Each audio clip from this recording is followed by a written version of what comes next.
All right. So I am often asked about macros and how to coach it because this is how we coach.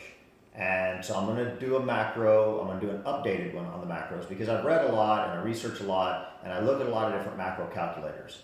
For all of you macro experts that may or may not agree with everything I say, just understand that this is a very general rule on the basic way to figure your macros, okay? This isn't like really detailed. This isn't bodybuilder gonna stand on the stage half naked and make fitness poses. This is for the general person who wants to adjust their weight and wants to feel better, okay?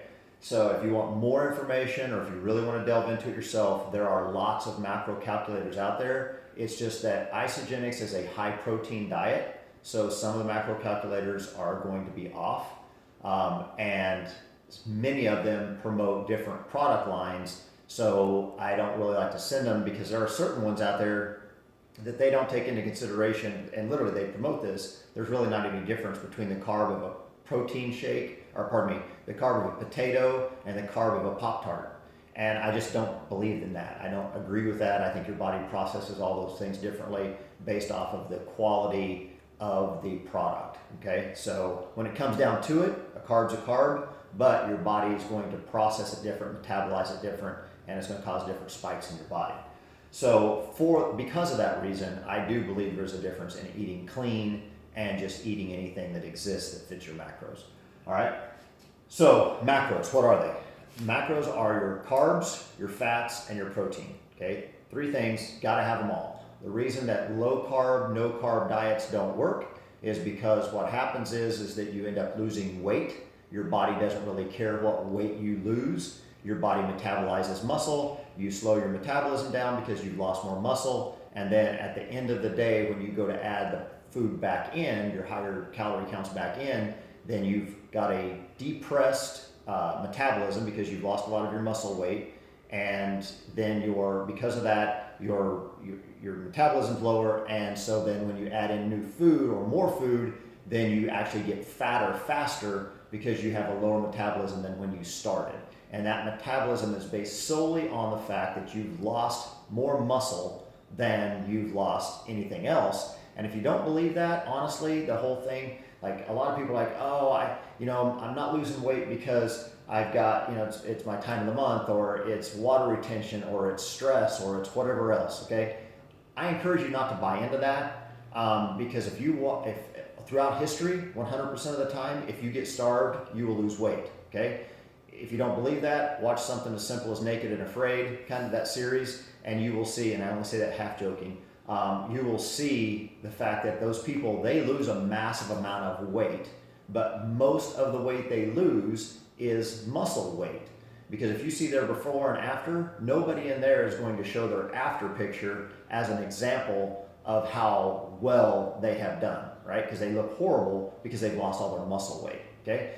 It gets tricky though. Here's what gets tricky, so don't get mad at me because I said that. It gets tricky when you try to lose weight correctly, okay? So when you're trying to decrease the amount of calories to the point that you're just slightly losing weight, but you're losing fat weight, but you're maintaining your muscle. And that's what we're trying to show you how to do, right? So I don't want to starve you. I don't want you to go on a no-calorie diet. I mean, you see some of these diets out there where you get shots and it depresses your intake and all that kind of stuff. Don't do that to yourself, okay? Because all you're doing then is you're just losing muscle, and that's not what you want to do. All right. So from there, I'm going to show you how I figure your calculation on a very general rule. You're going to set your macros, and if you use MyFitnessPal, which I recommend because it's free, and you don't need to buy the upgraded app, you just need to tap on, and I've got a video in one of our coaching pages that shows how to adjust your MyFitnessPal, but you can change your calories, you can change the macros in your MyFitnessPal calculator. The MyFitnessPal default macros are 50% carbs, 30% fats, and 20% protein. So as you can see, it's dramatically different than what we coach, right? Because we coach 40% protein, 30% fats, and 30% carbs. A good, clean, solid, balanced diet, okay? So again, that's where we're gonna start with, right? You can adjust that, you can tweak it as you go along, but that's where you're at. So the next question is, okay, Brent, I understand now what my percentages of intake need to be, but how do I determine how much calories I should have?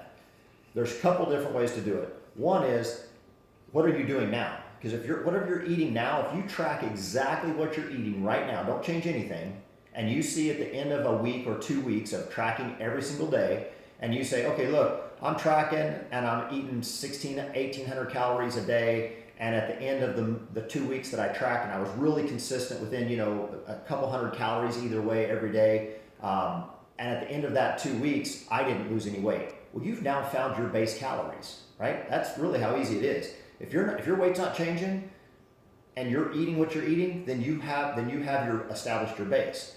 You may not know what your base is because you're not tracking it, but that's one way to do it. You do need to track it if you want to identify it. For those of you that are saying, look, I do this, and I can't lose any weight, you've got to track, right? You've got to track it if you're not losing the weight or if you're not gaining weight like you want. The other example that I can give you, instead of going back and trying to figure out what you have done, is to move forward with it. So you take your existing body weight, okay? So let's take your existing body weight of somebody that weighs 200 pounds, all right? So you weigh 200 pounds. Add a 0 to that number. So that's 2,000, okay? So 2,000 calories from our example, right? So, but you're going to use that number. Then, in order to determine what that needs to be, I'm going to say, if you're wanting to weight lose, so weight loss, so if you want to follow weight loss, then from a scale of 10 down to 5, I'm going to ask you, 10 being your daily activity, not including workouts, just your daily activity. Are you a UPS delivery driver or a mail delivery carrier or something like that where you're constantly moving, constantly on the go, nonstop, moving weights, doing all that kind of stuff? Then I would say that you're at a 10.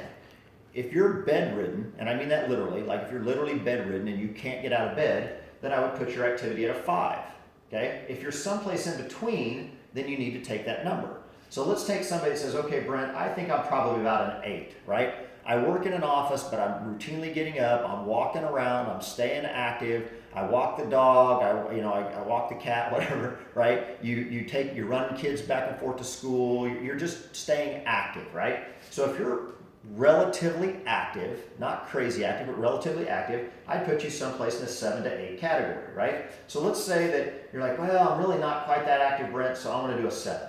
All right, so 7. So you take this 2,000, right? And you take it times 0.7, right? Well, 2,000 times 0.7 is 1,400. Okay? There's your calories. Your daily calories then are about 1,400. That's what you need to obtain a weight loss to see weight loss happen, right? So start with that number. And again, I'm just giving you a very generic baseline, but it will work, I promise you. So 1,400 now is your base calories, okay? What you should do on a regular basis when you're trying to figure out what you're gonna do. Now, from 1,400, what is that supposed to be? Well, of that 1,400, 40% needs to be in protein, 30% needs to be in fats, and 30% needs to be in carbs, okay? If you calculate this up and the number comes to anything under 1,200, don't go there.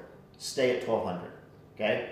Stay at 1,200 and then you can adjust from there, okay? If you're seeing dramatic weight loss happen, then you probably need to come up. If you're still not seeing weight loss happen, reach out to me, we'll make some adjustments.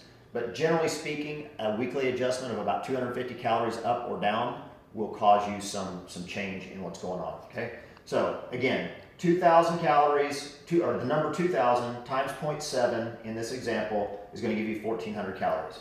So now you're going to do 1,400 calories a day, but you're going to break it down in 40% protein, 30% fats, and 30% carbs. Enter it into MyFitnessPal and track it, okay? That's the easiest thing I can tell you to do. It'll help you dramatically if you will do that, okay?